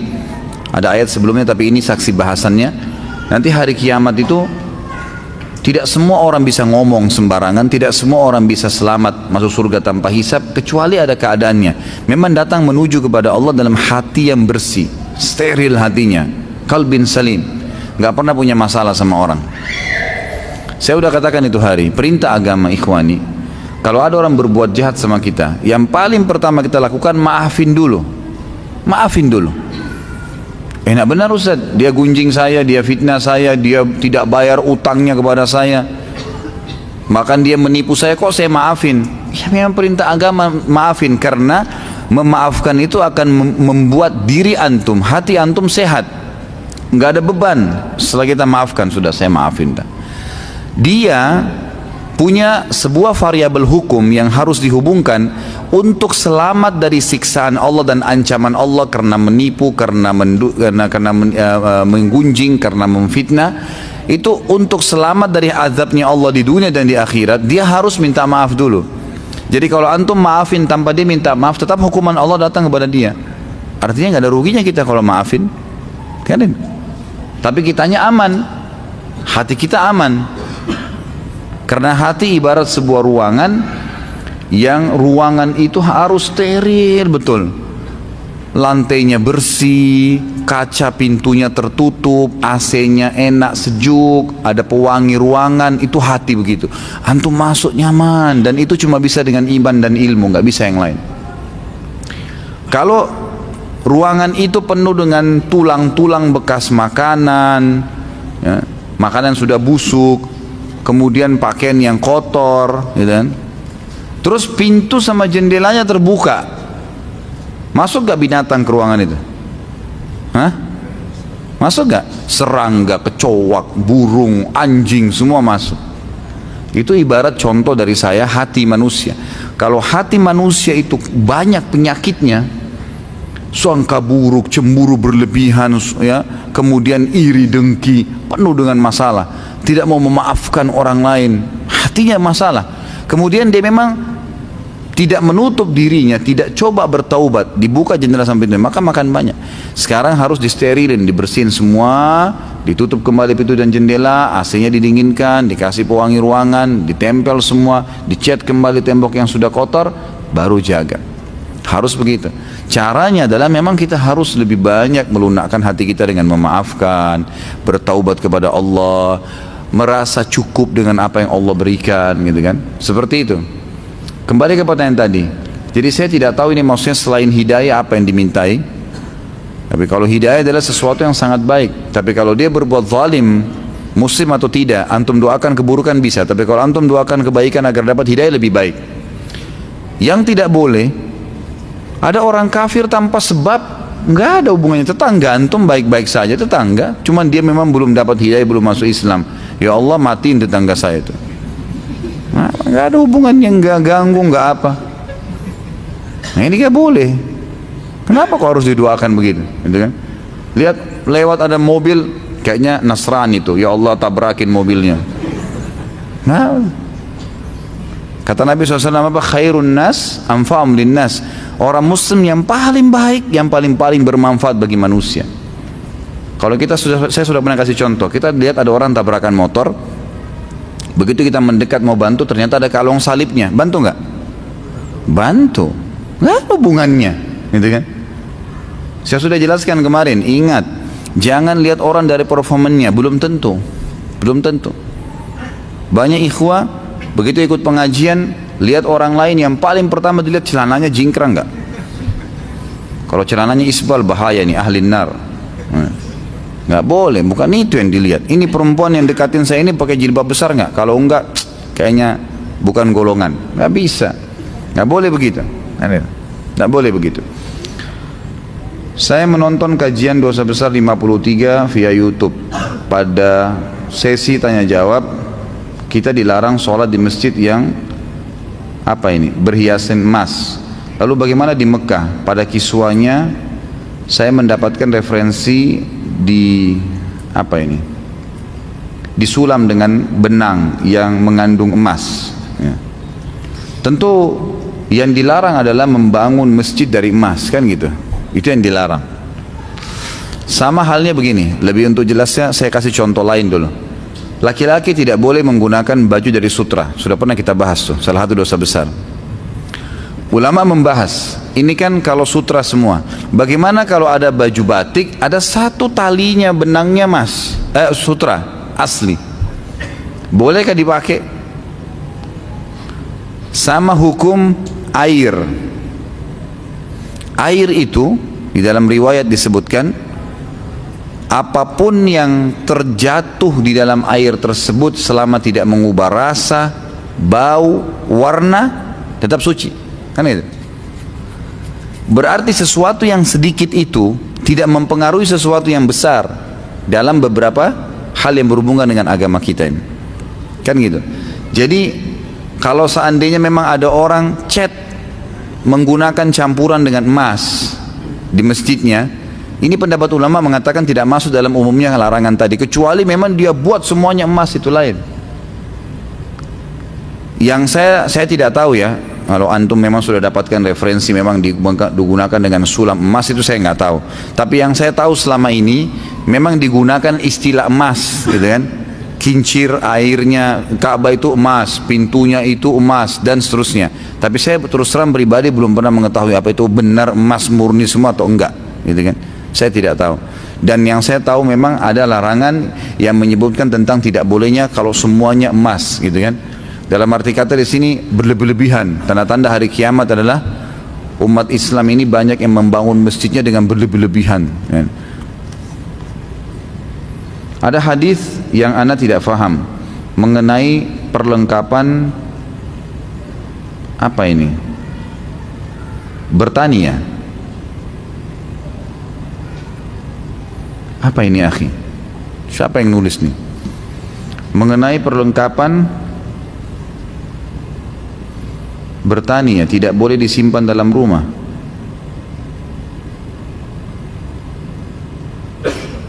Mungkin maksudnya di kajian Bulughul Maram kali ya.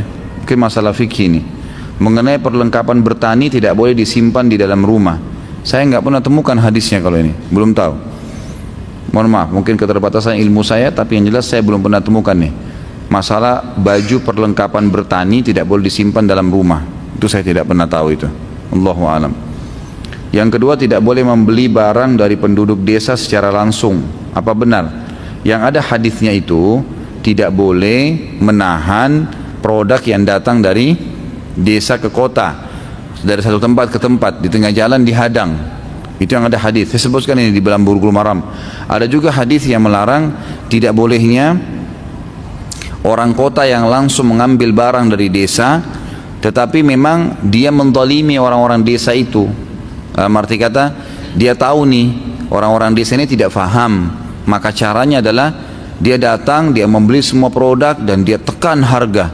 Mungkin dia beli cuman 10.000 rupiah, tapi dia jual di kota dengan 2 juta, 3 juta. Dia tahu orang-orang desa ini nggak tahu. Ada niat sedikit itu untuk menipu. Itu nggak boleh. Itu nggak boleh.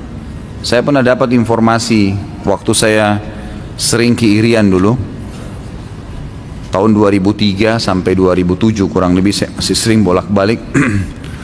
Teman-teman kita di sana yang asli orang Irian di hutan, waktu awal-awal saya ke sana, dan ini kejadian sebelum saya datang malah diceritakan oleh beberapa jemaah masjid. Dulunya orang-orang di hutan ini nggak ngerti nilai, Ustaz, nilai kayu gaharu. Mereka ambil kayu gaharu dari hutan, mereka tidak tahu nilainya. Jadi mereka kalau datang itu, mereka cuma tahu uang yang ada gambar monyetnya, gitu kan. Pokoknya ada gambar monyetnya mau, gitu kan. Nah, datanglah beberapa orang-orang ini, diantaranya orang Muslim, dan ada yang sempat hadir di pengajian. Saya tegur, nggak boleh itu terjadi, gitu kan. Jadi dia datang, waktu itu kalau nggak salah uang 500 rupiah ya dulu tuh, kertas. Dia datang dibawa banyak nih, uang itu banyak sekali dibawa sama dia. Kemudian waktu gahrunya transaksi ditebarin di tanah, di lantai gitu untuk dilihat. Orang ini kemudian ambil uang yang tadi banyak, yang gambar monyet, disusun di atasnya gahru itu jadi banyak sekali. Orang hutan ini nggak ngerti, dia hitung pakai jarinya nih, dia nggak ngerti nih. Kemudian dia pakai jari kakinya sudah habis jarinya, gitu kan. Kemudian dia bingung mau hitung apa lagi, dia bilang cukup sudah, nggak apa-apa. Padahal nilai yang dikasih itu kecil sekali dibandingkan dengan nilai kayu gahrunya. Karena orang ini dari kota, dia tahu nilainya gahru ini mahal, orang-orang ini nggak ngerti, maka dia permainkan dengan cara seperti itu. Ini yang ada larangannya. Dan saya sarankan insya Allah penanya bisa kembali ke kajian Bulughul Maram yang saya bahas itu ya. Mana yang lebih afdal ketika masbuk mendapati sudah duduk tahiyat akhir, mengikutinya atau buat jamaah baru jika ada? Karena saya pernah dengar dari Ustaz apabila tidak ruku tidak dihitung rakaat. Ya tentu saja tetap ikut, afdalnya tetap ikut, walaupun beberapa saat sebelum salam. Karena antum dihitung mendapatkan jamaah pertama. Jemaah pertama pahalanya beda dengan jemaah kedua. Jemaah pertama itu lebih masuk di awal waktu dihitung, lebih besar. Jadi lebih baik tetap ikut walaupun sudah tahiyat terakhir. Beda biidnillah dengan insya Allah itu apa? Biidnillah dengan izin Allah. Kalau insya Allah, kalau Allah mau. Ada perbedaan tipis, sama dengan kalau biidnillah itu kalau diizinkan. Insya Allah kalau Allah mau. Kalau diizinkan, saya mau datang ke rumah Anda, itu pakai kata-kata izin, gitu kan. Kalau Anda mau, saya mau datang ke rumah Anda, nggak masuk ini. Tapi biasanya mau itu harus dari dianya. Saya mau Anda ke rumah saya, nah itu lain kan. Seperti itu membedakannya. Kalau izin ini berarti dari kita mungkin ya. Kalau sya itu berarti dari orang yang punya wewenang. Kurang lebih begitulah, gitu kan. Bagaimana orang yang mati syahid namun masih ada hutangnya, apakah tetap masuk surga? Ini hadis sahih menjelaskan ya. Kalau dia mati syahid di darat, yang saya tahu ya, Maka hadis sahih menjelaskan diampuni semua dosanya kecuali utang. Utang tetap dibayar. Tapi kalau dia mati syahid di lautan, di air, itu ada riwayat yang saya pernah dapatkan, diampuni semua termasuk hutangnya. Termasuk hutangnya. Apakah mengucapkan salam berlaku juga untuk non-muslim? Dan apakah kita wajib menjawab bila non-muslim tersebut memberikan salam kepada kita? Kalau kita memberikan salam kepada mereka itu tidak boleh. Hadis Nabi SAW yang berbunyi dalam hadis Bukhari, janganlah kalian memulai memberikan salam ahli kitab atau orang kafir. Nggak boleh kita mengatakan Assalamualaikum misalnya, atau kita mengucapkan salam lebih dulu. Itu adalah larangannya. Dan kalau mereka yang mengucapkan salam kepada kita dengan menggunakan salam kita, kembali juga di hadis Bukhari yang lain yang pernah sering saya ucapin hadis ini, waktu ada beberapa orang Yahudi melewati Nabi SAW yang sedang jalan bersama Aisyah, lalu mengatakan Assalamualaikum. Assam bukan assalam. Assalam keselamatan, doa.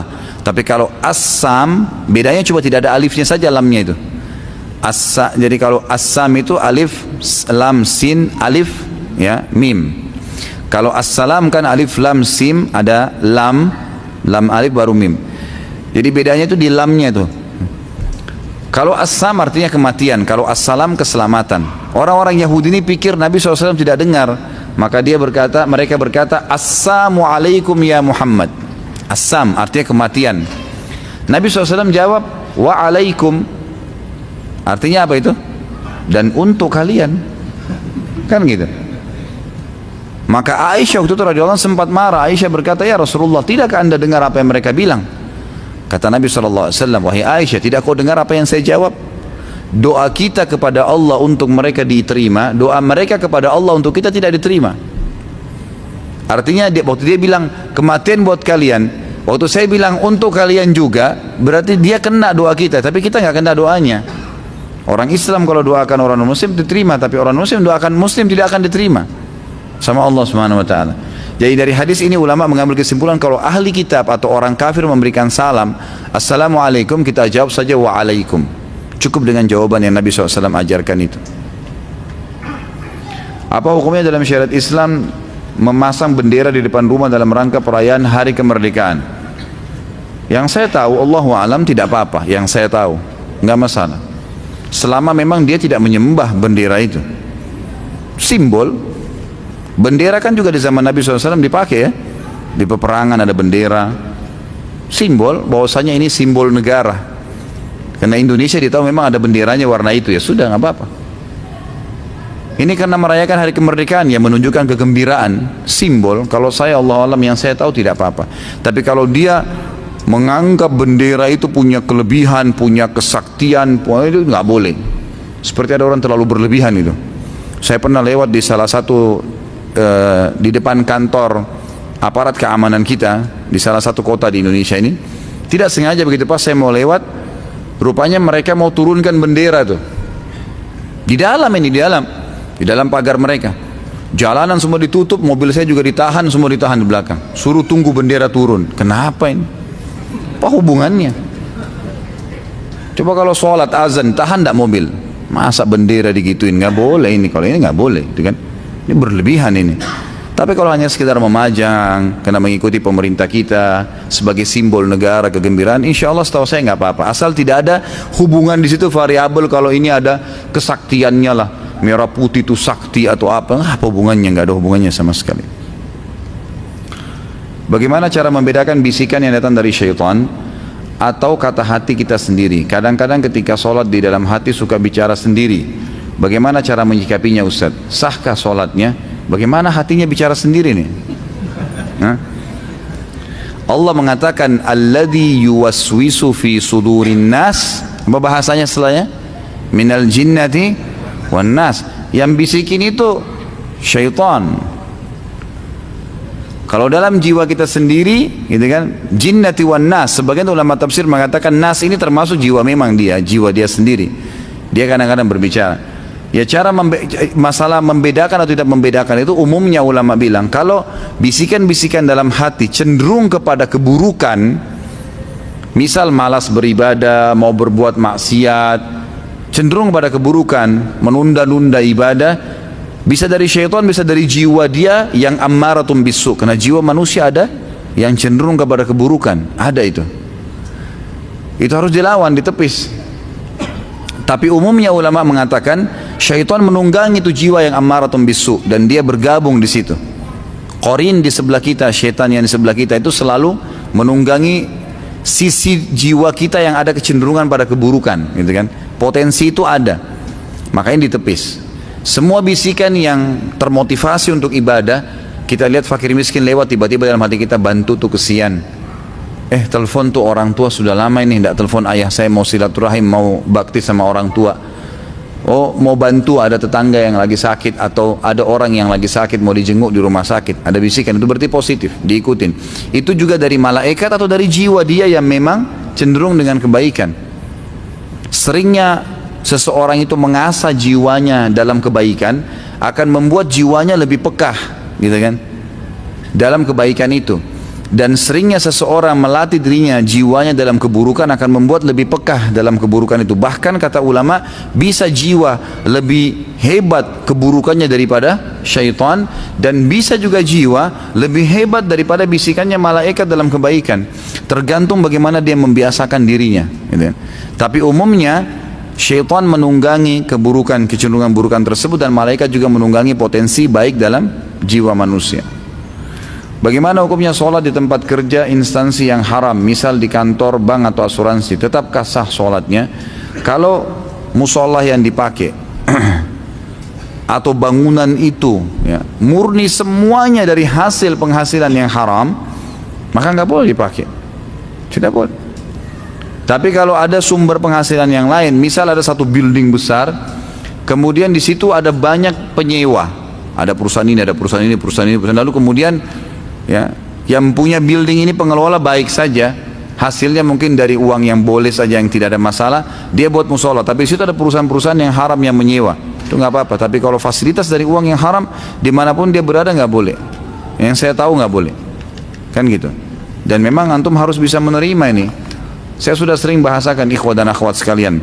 Tolong kalau ada pertanyaan yang sedang disampaikan kepada siapapun, bukan cuma saya, siapapun asatidzah yang antum sampaikan, apa yang disampaikan secara hukum syar'i itu yang kami ketahui, dan memang itu hukum Allah, harus bisa diterima gitu.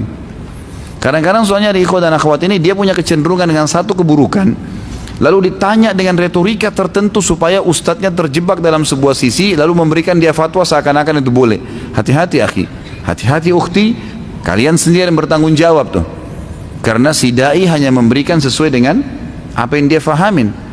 Kata Nabi SAW dalam hadis Bukhari kepada para sahabat, sahabat itu ada, siapa yang aku hukumi perselisihan dia dengan saudaranya sesuatu yang salah karena argumen yang dia milikin, maka sebaiknya dia bertakwa sama Allah dan dia kembalikan hak saudaranya. Karena kalau tidak, berarti dia sudah sengaja menjurumuskan dirinya, jiwanya kepada api neraka. Jadi nggak bisa, hati-hati. Kadang-kadang kalau sudah disampaikan, dan karena gini ikhwah, sekali saya kasih contoh yang lain. Kalau ada di antara antum yang hadir, pernah ada yang tanya sama saya, Ustaz saya kerja di bank konvensional, ini saya sudah dengar Ustaz bilang riba, haram, nggak boleh gini. Tapi kalau saya berhenti Ustaz, saya mau berikan makan anak istri saya dari mana? Saya tanya balik, lalu antum maunya apa nih? Saya bilang halal. Nggak mungkin lah, haram, saya mempertaruhkan akhirat saya itu. Gara-gara antum saya bilang nggak boleh, keluar akhi dari situ, ikhtiar, minta kepada Allah SWT. Harus bangkitkan sebuah keyakinan, memang Allah SWT pemberi rezeki, huwar razzaq dzul quwwatil matin. Allah itu pemberi rezeki yang non-stop, gitu kan? Dari awal diciptakan langit sampai hari kiamat non-stop air hujan diturunkan, non-stop buah-buahan. Pernah antum temukan ada buah di pasar kosong? Bukan karena pedagang dan petani itu, Allah yang adakan tuh. Habis buah ini, muncul buah ini, habis sayur. Ada bahkan sayur dan buah tidak pernah habis panjang tahun. Ayam tuh yang antum makan, ayam itu populasinya sudah dinilai, diteliti oleh para ahli, ternyata jumlahnya berlipat dibandingkan dari jumlah manusia. Setiap hari miliaran ayam disembelih, tapi nggak habis-habis tuh. Nggak habis-habis. Itu peternaknya, penyebab saja. Yang ada kan itu Allah SWT. Allah libatkan tangan-tangan manusia, tapi itu ada. Allah berikan rezeki, semut di lubangnya Allah berikan rezeki, terus antum takut dari mana ini? Kan gitu. Kadang-kadang Ustadz juga kesian, pesawat ini sudah patah sayapnya dua-dua, ayo Ustadz selamatin pesawatnya. Pernah ada ibu gitu tanya sama saya, mau Ramadan, 3 hari lagi Ramadan nih. Ustadz saya mau tanya, saya punya utang Ramadan. Baik, terima kasih Soleh. Sabas.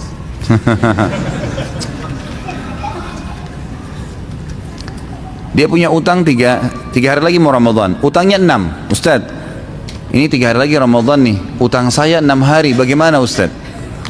Coba kira-kira antum kalau jadi saya mau jawab apa tuh? Pesawat sudah patah sayapnya dua-dua, selamatin. Saya bilang, ibu kemana 11 bulan bu? Kok sekarang baru nanya? Ya taubat, bayar 3 hari itu, 2 hari bukan 3 hari, karena 1 hari sebelum Ramadan nggak boleh puasa, hari syak namanya, nggak boleh. Jadi tinggal 2 hari. Lalu taubat kepada Allah, bayar 2 hari, 4 harinya bayar habis Idul Fitri nanti, tapi jangan ulangin, gitu kan? Jadi hati-hati, jangan sampai menjebakkan diri dan juga ustadznya kepada pertanyaan yang akhirnya seakan-akan antum cuma mau mengelak saja. Ada kemarin orang yang beritakan kepada saya, semoga Allah mudahkan beliau taubat gitu kan. Ternyata saudara kita ini dari negeri yang jauh, negeri non muslim, saya nggak usah sebutin juga. Beliau juga sering ikutin pengajian kita. Tiba-tiba saya di WhatsApp sama beliau, Ustadz Khalid saya ikut ceramah, dikirim foto saya yang dinonton di laptopnya dia. Terus dia bilang, saya ini Ustadz punya uang yang saya dapatkan dari judi. Dari judi. Jumlahnya itu dia tulis 3 juta US. 3 juta US itu besar ya. 1 juta US itu sekarang 13 miliar, 36 miliar. Apa yang saya harus lakukan dengan dana itu? Kira-kira boleh nggak itu dipakai haji, rumah anak yatim, sedekah, apalah macam-macam ditulisin. Saya lihat WhatsApp-nya kebetulan malam, belum saya jawab. Saya tunggu besok baru saya jawab gitu. Saya bilang, setahu saya Pak, sumber haram Allah nggak terima. Karena memang Nabi SAW mengatakan, Ya Allah tayyibun la yakbalu illa tayyiba. Allah itu suci, tidak akan terima kecuali yang suci saja. Nggak mungkin. Bunga bank, hasil judi, itu dianggap uang yang tidak suci. Allah nggak terima. Dan harus segera dialokasikan. Hukumnya kembali kepada hukum asal, tidak ada pemiliknya. Bunga bank itu tidak ada pemiliknya. Uang judi itu tidak ada pemiliknya. Dianggap itu uang yang kembali kepada hukum asal. Sama dengan orang kalau bawa kambing dibawa ke kuburan, niatnya untuk kuburan itu kembali ke hukum asal. Antum boleh ambil kambingnya, nggak ada pemiliknya. Jadi Allah SWT pemiliknya. Tapi kalau pendapatan yang sumber haram, Allah kena tidak terima, dipakai fasilitas umum saja gitu. Saya bilang, setahu saya sumber haram nggak boleh, Allah nggak terima. Rupanya mungkin uang ini sudah dipakai, lalu dia bilang sama saya, tapi uang ini saya sudah pakai usaha dan usahanya sudah maju. Bagaimana kira-kira? Masih berusaha untuk mendapatkan jalan ini, boleh gitu? Saya bilang ini nggak boleh, tetap sumber usaha antum tetap nggak boleh. Ada satu solusi dalam syariat. Saya pernah dipanggil ceramah di salah satu masjid di Jakarta ini, ternyata yang bangun itu dari uang riba bank, gitu kan? Pas saya ceramah di situ sekali, saya nggak tahu. Ternyata banyak asatidzah, teman-teman dai-dai saya ceramah, teman-teman saya dai yang sunnah juga ngisi di situ. Mungkin mereka nggak tahu ya. Begitu saya iseng tanya, ini siapa yang punya masjidnya? Oh, bank ini, dan dibangun dari uang hasil itu. Maaf, mulai hari ini saya nggak ngisi di sini. Loh kenapa Ustaz? Ini uang dari uang riba bangun masjidnya. Bagaimana caranya saya bisa sholat di sini? Nggak bisa, akhi. Baik, bagaimana solusi Ustaz? Solusinya, berapa dulu nilainya masjid ini dibangun pakai uang itu? Antum kan sekarang sudah ada celengan masjid, maka halalkan tempat ini. Caranya, misal nilai dulu dibangun 150 juta, gitu kan? Maka keluarkan dari uang celengan sekarang 150 juta, niatkan menebus uang yang awal, jadi halal tuh masjidnya. Bisa. Saya bilang sama saudara kita ini, antum mulai sekarang sudah harus ada proses, nggak boleh dibiarin. Jadi sudah harus ada sumber yang halal, ditutupin pelan-pelan nilai perusahaan yang pernah dari uang haram itu, sampai memang nilai pembelian awalnya, pembangunan awalnya selesai dengan uang halal, yang lainnya yang haram itu dikeluarkan. Dan selama sumbernya haram, jangan dianggap bisa jadi sedekah, karena ulama mengatakan tidak jadi pahala tuh. Pahalanya kita kalau kita taubat, itu sudah tidak ada hukum, tidak ada hubungannya. Bunga bank yang kita keluarkan, walaupun sudah dibangunkan sekian hektar lahan, ya, untuk kegiatan sosial, kegiatan umum, fasilitas umum, WC umum kah, jalanan lah dan segala, tetap tidak ada pahalanya karena itu uang haram asalnya. Tapi kita aman karena mengeluarkan diri kita dari uang yang haram sehingga jauh dari azab Allah Subhanahu wa taala. Lalu saya ingatkan, terlepas daripada Anda mau alokasikan kemanapun dana itu, ingat 3 poin. Yang pertama, ajal itu bisa datang setiap saat, dan hati-hati dengan poin ini. Yang kedua, semua sumber yang haram akan berefek-efek kemana-mana ini, akan macam-macam. Ada lagi poin ketiga tapi saya tidak teringat sekarang, saya tuliskan kepada beliau dan semoga Allah SWT mudahkan. Tapi yang saya ingin titik beratkan ikhwah, harusnya kita lebih jeli dan harus hati-hati secara individu karena Allah SWT akan menghisap kita dan memang itu akan datang pasti, janjinya Allah akan datang. Ana ingin tanya, ada orang mengaku sunnah pakai celana gantung, jenggot jidat hitam, akan tetapi musikan oke, pacaran jalan terus, merokoknya lancar, padahal sudah dikasih tahu. Bagaimana jika orang itu sudah tahu dilarang Islam tapi masih bodoh? Golongan apakah orang tersebut menurut Islam? Mohon penjelasannya Ustaz. Dia orang mukmin yang bermaksiat, bukan golongan khusus. Tapi kan saya pernah jelaskan, kalau masih ingat, dosa dan maksiat itu dua-dua punya amal soleh dan dosa itu punya kenikmatan, gitu kan? Kita kalau ibadah kayak gini, antum hadir di majelis ilmu nih, kalau antum ikhlaskan niat, ada kenikmatannya nih. Kalau tidak nikmat, antum nggak bakal betah duduk. Ada sesuatu yang kita dapatkan, ada kenikmatannya ibadah itu. Dosa seperti orang lawannya majelis ilmu ke diskotik, ke bar, ada kenikmatannya, tapi dua kenikmatan nggak bisa disatukan, mustahil, nggak mungkin. Orang yang hadir di majelis ilmu dia nggak akan hadir di situ. Orang yang hadir di situ dia susah hadir di majelis ilmu. Ya, yang orang suka di majelis ilmu setiap malam cari pengajian dimanapun, mereka akan nggak mungkin lewat aja depan diskotik merasa alergi lari. Orang yang biasa tiap malam di diskotik lihat masjid lari, gitu kan? Pengajian dia nggak mau, gitu kan? Nggak bisa ketemu dua kenikmatan ini. Dan orang yang menikmatin ibadahnya akan maksimal, imannya akan terasa, nikmatnya ada. Orang yang maksimal juga dalam dosanya, dia rasakan nikmatnya dosa itu. Yang jadi masalah orang yang di tengah-tengah, dia masih buat pahala, juga buat dosa. Ini di sini nggak enak, di sini nggak enak. Ini tadi contohnya misalnya, dia sudah pelihara jenggot, apalagi masya Allah, bahasanya dahinya sudah hitam. Ini orang dahinya hitam, kecuali kalau memang sengaja digosok-gosok ya. Pakein arang panas, arang lah atau apa mungkin lain. Kalau murni dia sujud itu nggak semua orang sujud itu bisa hitam dahinya, nggak bisa. Itu simat, ciri khasnya para sahabat. Allah sebutkan dalam Al-Quran itu, simahum fi wujuhihim min athari sujud. Cirinya para sahabat, Nabi SAW dan para sahabat, dahi mereka itu hitam sekali. Memang begitu ciri khasnya. Kalau dia betul-betul ini sujud kepada Allah SWT, kemudian dia masih berpacaran tadi, ya, pastikan dia kalau jalan dan mau digandeng sama pacarnya, dia ketakutan tuh. Karena dia masih ada ibadahnya, tapi juga masih maksiat. Dan kalau dia sholat, kalau dia ibadah itu tidak ada kehusyuan, nggak ada kehusyuan karena masih ada dosa yang mengganjal. Nggak bisa bersatu dua ini. Saya kasih contoh lain. Kalau ada orang sholat 5 waktu tapi masih mabuk, jam 2 malam dia mabuk, tapi di otaknya dia, ini sebentar jam 4 azan subuh nih, enak nggak mabuknya? Nggak enak mabuknya itu, setengah-setengah itu, karena dia masih pikirin sholat. Coba kalau yang maksimal di dosanya dia nggak pikirin sholat, maka dia mabuk, dia teler terkapar di jalan, dia nggak peduli. Jadi orang yang seperti ini ada golongan begini, tapi golongan ini nggak khusyuk dalam ibadah, yakin nggak bisa betah dalam ibadah, gelisah di dosa pun dia nggak enak, terlalu merasa terganggu, ketakutan kalau melakukan ini. Maka tentu semoga Allah berikan hidayah ya. Sayang sekali. Makanya saya bilang ikhwan dan akhwat sekalian, sekaligus menjadi orang baik, istiqomah sekalian, kita betul-betul rasakan kenikmatan iman seperti sahabat sampai dipanggil jihad berperang, siap semuanya dilakukan karena sudah maksimal di situ. Atau orang menjadi orang yang buruk sekalian, memang dia buruk, memang dia tidak ada beban tentang masalah dosa, nggak ada beban, udah memang dia merasa ini kenikmatan. Begitu kalau di tengah-tengah ini nggak ada sama sekali. Tapi ingat, di sini ke surga, ini ke neraka. Saya nggak suruh ini ya, jangan nanti bubar bilang Ustaz Khalid bilang maksimal maksiat aja. Ingat, saya sudah ingatkan, Ini ujung-ujungnya neraka. Tapi saya mengatakan ada kenikmatan yang dirasakan di dua perbuatan ini, gitu kan. Jadi yang di tengah-tengah ini nggak nyaman. Semoga Allah berikan hidayah, karena aneh ini. Dan sebagian ulama membahas masalah khusus hitamnya dahi. Itu mereka mengatakan kalau seseorang itu betul-betul dekat dengan Allah, Allah akan berikan dahinya hitam walaupun dia sholat di lantai yang bersih dengan izin Allah. Kapan dia buat maksiat berkurang tuh hitamnya. Lama-lama kalau dia tinggalkan ibadah, khusyuknya hilang, maka hilang dengan sendirinya.